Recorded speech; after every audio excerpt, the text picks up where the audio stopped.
Good morning. This is Father David here in the third week of Great Lent. Here on Monday, we return to the readings in the Old Testament on the weekdays of Great Lent.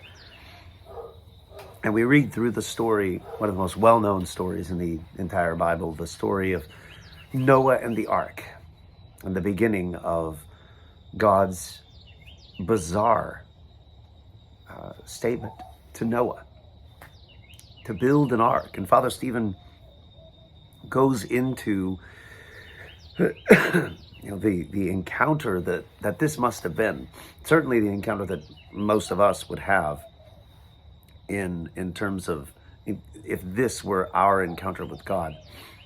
Father Stephen says, God tells Noah in today's reading to build an ark, giving him clear directions. This is how long, wide, high, even the type of wood. Then he tells Noah to fill up the vessel and when to board the ark. And Noah, being faithful and obedient, even in the face of ridicule, does exactly what God tells him without questioning the Lord. Now, of course, Noah, we've got, people that are making fun of him, that are probably mocking him in the city. Noah's lost his mind. He's going to work for, more or less 100 years, by most estimates, on this ark with no actual sign of rain. And many people think, it hadn't ever properly rained the way we know it at that point in time, but that, a mist had gone up from the earth and watered the earth, and the earth being so young, it was a different phenomenon than had ever been put forward. There's just one idea about these things.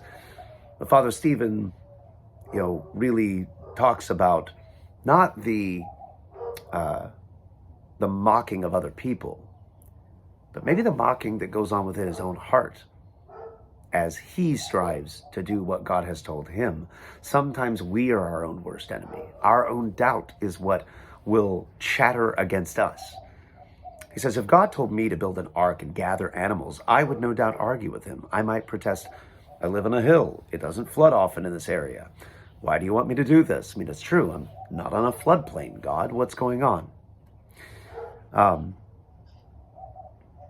But this is, given that yesterday we spoke about St. Gregory Palamas and the necessity of silence and stillness in the presence of God daily. He says, at times I do pray sincerely for direction and guidance, Father Stephen says, for I know my tendency to make wrong decisions and choose wrong paths. I admit I need God's help, and I desire the clarity of his presence. But simultaneously, I find it difficult to be still in my heart and to wait for God to speak to me. Many times I want God simply to affirm what I have already concluded. I also know that God can speak to me through Scripture whenever I lack the peace or calm necessary to hear his voice in prayer. And that's, absolutely vital. I had one archpriest, told me of when he would go to confession at St. Tikhon's Seminary, and an old priest monk would hear his confession. And this was a Russian priest monk, didn't speak too much English, and, he would usually tell people in his broken English, pray more, read the Bible more, that this is, his basic instructions that he could give to people. But these disciplines are absolutely as basic and as elementary as they seem. You're going to tell me to read the Bible and pray? Yes. This is absolutely what we need. And even then, Father Stephen says, as I read the scriptures, I retort, I can't do that. You read about Noah.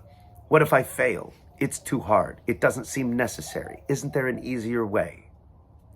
But let me look to Noah as my faithful example, obedient with complete trust in God. Let me overcome the chasm in my mind and in my will between doubtful questioning and confident obedience. This, of course, is always easier said than done. But the journey is in the doing. The encounter with God is in the doing. Sometimes it's in the failing. But as a book on Saint Benedict that I read one time said, that faithfulness is fidelity in the midst of failure. That even when we fail, maybe especially when we fail, the faith to stand up again and try again is a particular kind of faith. Let us look to Noah today, Patriarch Noah, and continue on in faithfulness, in spite of the chattering of our own minds and hearts, and seek to continue to build our arks within our own hearts that will honor God and save us. So God bless. Lord willing, we'll see you next time. Bye-bye.